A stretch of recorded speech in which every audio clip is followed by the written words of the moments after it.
پا کے پار جانا ہے۔ معزز اساتذہ کرام، محترم سامعین اعظام اور عزیز طلبہ، آج ہمارے علمی سرگرمیوں اور تعلیمی زندگی کا ایک اہم دن ہے۔ ہماری محبوب انجمن جمعیت البیان کے تحت ہمارے علم، جانکاری اور واقفیت میں اضافہ کے لیے جو محاضرے ہوتے ہیں، ان میں کا ایک سال کا پہلا محاضرہ ہے جس کا عنوان ہے ملک کے موجودہ حالات میں مسلمانوں کے مسائل اور ان کا حل۔ محاضرہ ایک اہم علمی مجلس ہے، یہ ایک باوقار پروگرام ہے۔ اہم علمی مجلس اور باوقار پروگرام کے لیے کسی اہم شخصیت کو ہی میرے مجلس میں منتخب کرنا چاہیے، لہذا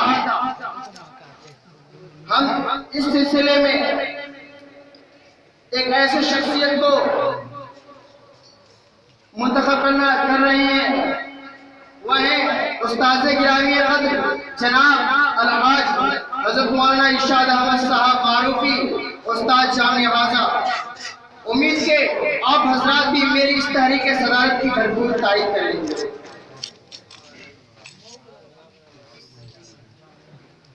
السلام علیکم ورحمۃ اللہ وبرکاتہ۔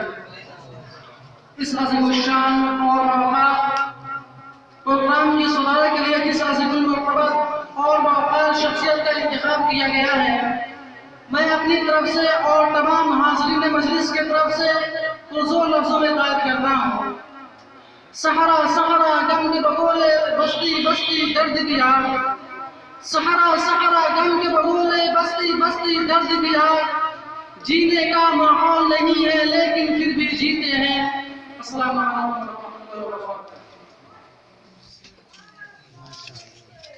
انتخاب صدارت کے بعد ہم اپنے اس عظیم پروگرام کا آغاز اس قرآن مقدس کی تلاوت سے کرتے ہیں جس نے صرف 23 برس کی قلیل مدت میں پورے عالم میں وہ انقلاب برپا کر دیا جس سے بڑے بڑے فصحاء، بلغاء، شعراء و ادباء و مفکرین حیران و شزر رہ گئے۔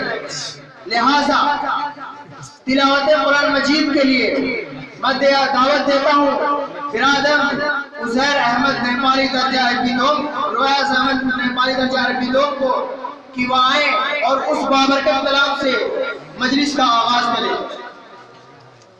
قرآن کی تلاوت سے آغاز ہو محفل کا، قرآن کی تلاوت سے آغاز ہو محفل کا، اس نور سے پا جائیں ہم راستہ منزل موصول پرائز۔